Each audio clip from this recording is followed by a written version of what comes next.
Սրբազան մենք վերջի ժամանակահատվածում տեսնում ենք նաև ցեղասպանությունը ուրանալու փորձեր, չնայած հիմա արդեն ետ են կանգնում, ասում են այդպիսի բան չկա, չփորձեք այդ թեման շահարկել, ինչ կարող եք ասել, եթե թույլ տանք, որ ցեղասպանությունն էլ ուրանան, որպես ազգ, ընդհանրապես որպես ժողովուրդ, պետություն, գոյության իրավունք կունենանք։ Նախ որ մեր պայքարի եւ ընդհանրապես մեր գոյության իրավունքների հաստատման, իրավունքի համար պայքարի առանցքը կազմելը մեր ցեղասպանությունը որպես իրադարձություն, թե որպես գաղափար։ Եվ մենք մշտապես ասել ենք, որ մեր ազգը պետք է գործի այլևս երբեքի սկզբունքով, որովհետև ցեղասպանություն տեսած ազգը չի կարող այլ կերպ մտածել եւ գործել, քան այլևս երբեկն է։ Եվ ցեղասպանությունը կմտածի, ինչ կերպով կառաջնորդվի, դա մեր իրավունքն է։ Սոսկ ժողովրդի ցեղասպանություն եւ նրա իրավունքների խախտում տեղի չի ունեցել, այլ նաեւ հայրենազրկում է տեղի ունեցել։ Իսկ ինչ մնում է մեր այսօրվա դավաճանական խմբին, նրանք ուղղակիորեն ուրացել են այդ եւ հիմա որքան էլ փորձեն այլ կերպերով, եղանակներով դրա մասին այդ շրջանցել այդ կետը, այդուհանդերձ հենց սահմանադրության հռչակագրի փոփոխության մասին խոսքը դրա լավագույն վկայությունն է։ Այդուհանդերձ թե իշխանության գլուխ կանգնած անձը եւ թե իր ամբողջ այդ խուլիգանախումբը ուրացողների խումբ է, որոնք ուրացել են եւ ամեն վարքյան պատրաստ են ուրանալու։ Եվ սա մեծագույն դավաճանություն է, թե ոչ միայն ներկայի հանդեպ, այլ նաեւ անցյալի եւ այո գալիքի հանդեպ է դավաճանություն։ Ցեղասպանությունը որպես իրողություն աշխարհի զանազան երկրների կողմից դատապարտվել են իրենց խորհրդարաններում կամ տարբեր մակարդակների վրա եւ հիմա փաստորեն փորձ է արվում այդ բոլորը իջիկ դարձնել։ Սրբազան, չնայած տևական ժամանակ է դուք մեծ հանրահավաքներ չեք անում, բայց իշխանությունները բաց չեն թողնում հնարավորությունը պարբերաբար ձեզ անդրադառնալու, այդ թվում խորհրդարանի ամբիոնից, կարծում եք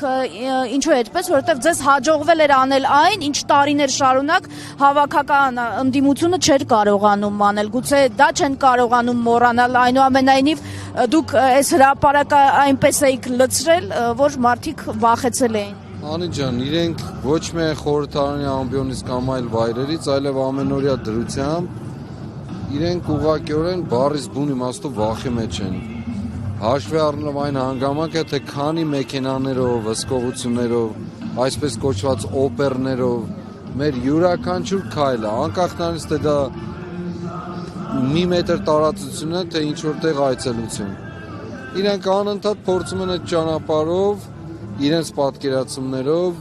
վերահսկողություն սահմանել եւ նաեւ այո խորհրդարանում այս վերջի շրջանին մանավանդ խորհրդարանում անընդհատ ինչ որ կերպերով եղանակներով անդրադառնալ։ Իրենք գիտեն, հստակ գիտեն,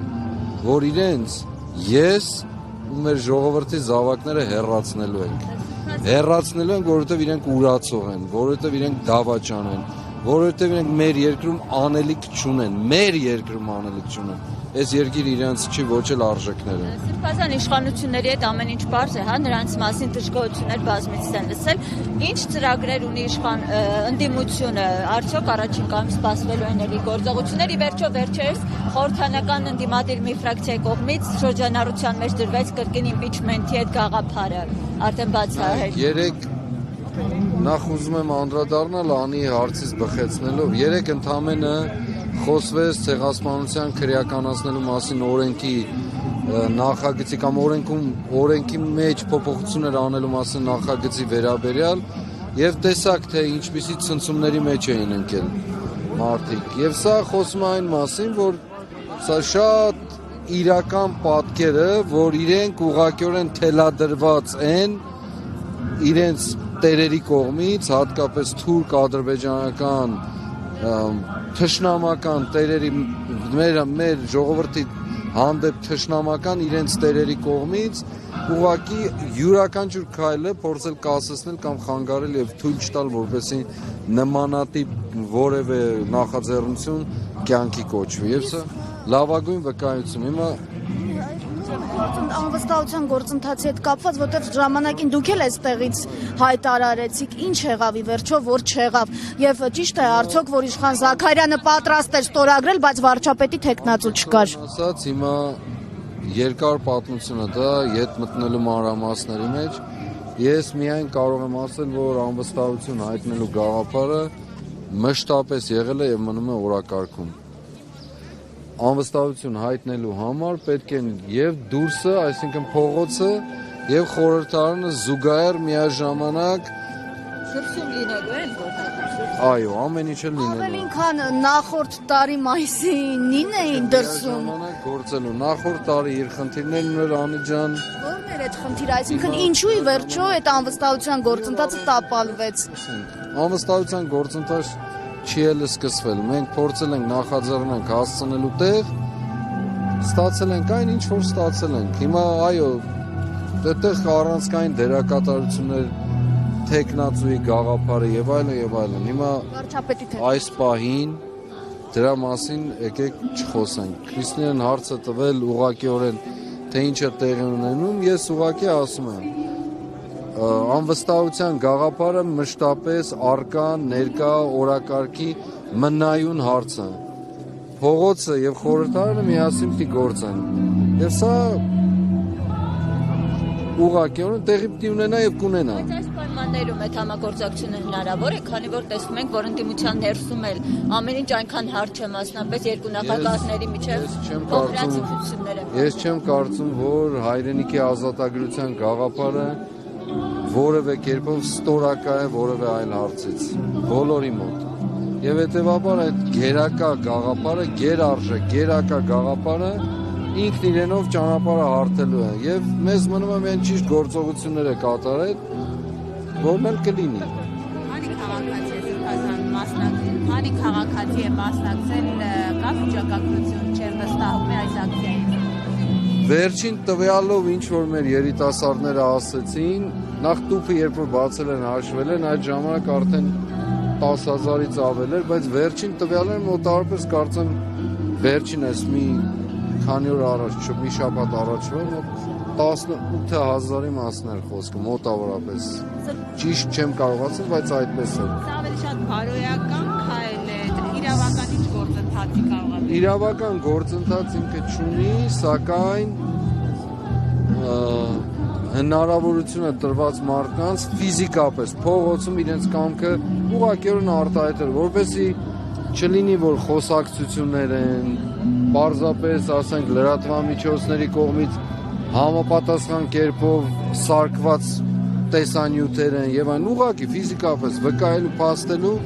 Facebook-ից դուրս բերելու մարդկանց եւ ասել որ սրանք են մարդիկ, կենթանի, ուղղակի ողջ մարդիկ, որոնք ոչ միայն կվիարկեն, այլև բարեմաղթանքներ են գրել բոլոր առումներով, հրաշալի բարեմաղթանքներ։ Սրբազան վերադառնալով ցեղասպանության 110-րդ տարելիցին եւ մինչ այդ արդեն հնչած բազմաթիվ հայտարարություններին իշխանությունների կողմից, որոնք փորձում են կասկածներ մտցնել հանրության մեջ փաստի առնչությամբ, իմաստավորի Սփյուռքում հիշում ենք Փաշինյանի հայտարարությունը, թե պետք է պարզել նաեւ մեր սխալները, որոնք են եղել, ովքեր են բերել օրակարգերը ցեղասպանության մասին, երբևէ կմտածեիք, որ ցեղասպանության հարցը, որ դրսում միշտ միջազգային ճանաչման խնդիր է եղել, կդառնա ներազգային հարթակում ինչ-որ քննարկման թեմա։ Զարուհի ջան, երբևէ շատ բան չէի կարող մտածել, Արցախի կորուստ չէի կարող մտածել, բռնագաղթված երկրորդ անգամ վերստին բռնագաղթված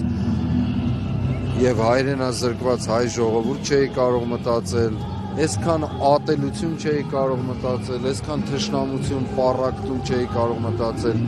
այսօրվա նկատմամբ արդեն իսկ ձևավորված, երբ նայում ես համացանցում կամ նրա շուրջ ձևավորված հակաքարոզչություն չէի կարող մտածել, շատ բաներ չէի կարող մտածել եւ այդ թվում այո ձեր ասած ցեղասպանության գաղափարը, որ ամբողջ հայությանը միավորող, միաձուլող գաղափարն է եւ ոչ միայն գաղափար պետք է ուղղակիորեն մնար զգացմունքային դաշտում, այլ նաեւ ինչպես միշտ ասել եմ, այլևս երբեք որպես համակարգ դարձած մեր կյանքում տեղ գրավել բոլոր ոլորտներով, որպես ուղղություն, անվտանգություն, զարգացում եւ այլն, այսքան ոչինչ վիճակի հասցնել, որ մենք մեր երկրի ներսում պայքարենք օտար պետությունների հանգույն, այսինքն ինչպես օտար պետությունների կառավարությունների դիմաց, մենք մեր երկրի ներսում պայքարենք ցեղասպանությունը չժխտելու դեմ, այսինքն ցեղասպանություն ներողություն ժխտելու դեմ, չժխտելու ցեղասպանությունը։ Սա իրենք որքան էլ ուզում են ճամարտակություն անեն, խոսելու որ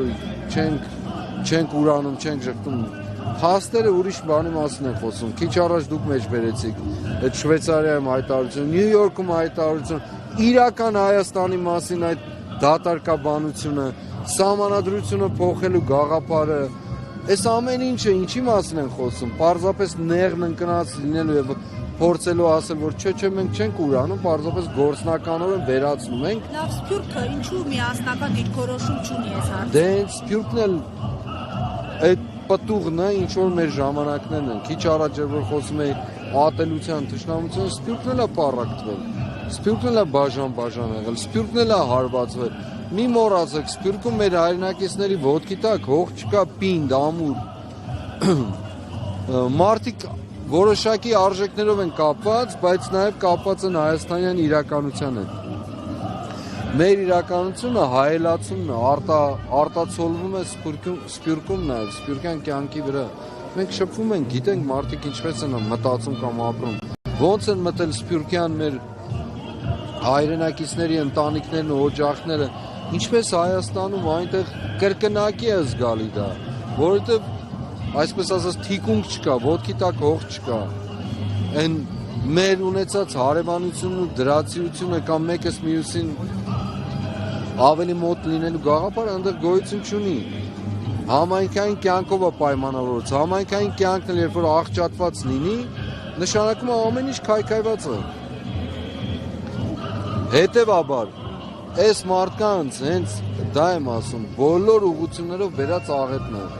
Ընդհուպ մինչև Սփյուռքը բաժանել է, Սփյուռքը, որը ուղղակիորեն Հայաստանի մեծագույն պատվարն է։ Սրբազան հայր, Գյումրու ընտրությունները ցույց տվեցին, որ իշխանությունը մեղմ ասած չի վայելում հանրային աջակցություն եւ այդ մասին խոսում են նաեւ տարբեր կառույցների սոցիոլոգիական հարցումները։ Ինչն է պատճառը նաեւ այս ամեն ինչը հաշվի առնելով, որ ընդդիմությունը չի փորձում կրկին փողոցային պայքար սկսել։ Գորին ջան, չգիտեմ ընդդիմություն ասելով ում եք հասկանում։ Ես ասել եմ, մենք որպես այդպիսին ընդդիմություն չենք։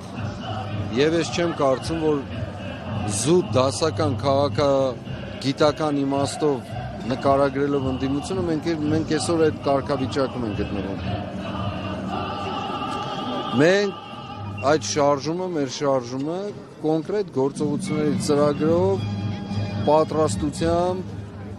ես անընդհատ նույն բանը կրկնում եմ, իշխանություններին հարցրեք մենք ինչ ենք անում։ Ձեզ լրիվ կպատմեն։ Մանրամասն կպատմեն։ Հաջողության հասնելու համար ձեզ օրինակ խանգարել են նախկին նախագաների ստվերը, ձեզ խանգարել է այդպիսի հայտարարություններ էին ժամանակին նաև հնչում։ Անի ջան, ինձ ոչ մեկի ստվերը եւ ոչ մեկ էլ չի կարող խանգարել։ Ոչ մեկ, բացարձակ ոչ մեկ։ Ես սա ոչ թե պարզապես այդպես ասում եմ։ Եթե ես զգամ, որ որևէ մեկը խանգարում է եւ ես չեմ կարող հաղթահարել, ես մի կողմ կքաշվեմ, որպես ինձ ոչ մեկ այդ ձևով էլ չխանգարի։ Հիմա մի կողմ չեք։ Բացարձակ։